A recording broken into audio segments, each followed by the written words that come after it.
नमस्कार मंडळी, आज आहे ना युनिक नाश्त्यासोबत सकाळची सुरुवात झाली. आज आहे ना मी पॅनकेक बनवलं होतं. इन्स्टंट होता ते, पण यार वेगळा नाश्ता होता आज रोजपेक्षा. तर आहे ना त्यांना चहा दिला आणि मला ब्लॅक कॉफी बनवली होती आणि परत त्यांनी मॅगी पण बनवून खाल्ली. आणि काल जी गोधडी भिजायला घातली ती सुकायला घातली. इडलीचं पीठ मी उद्यासाठी भिजायला घातलं होतं. मग जेवण बनवून घेतलं आणि जेवण खाऊनही घेतलं. नंतर ना मग सगळं घरातलं काम करून घेतलं मी. कपडे सुकायला घातले आणि मग नंतर थोडा आराम केला आणि मग जिमला गेले आणि खूप सारा वर्कआउट केला.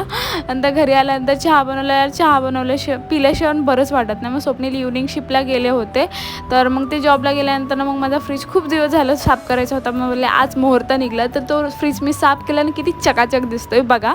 नंतर ना मग सकाळी जे पीठ घातलं होतं भिजायला ते ना मी बारीक करून घेतलं. फर्मेंट करायला ठेवायला लागते एक रात्र, तर ते फर्मेंट करायला ठेवलं बारीक करून. नंतर मी मला हे जेवायला बनवलं होतं टिक्की. इतकी यम्मी झाली होती ना, मस्त झाली होती. आजचा व्हिडिओ कसा वाटला नक्की कमेंटमध्ये लाईक करा.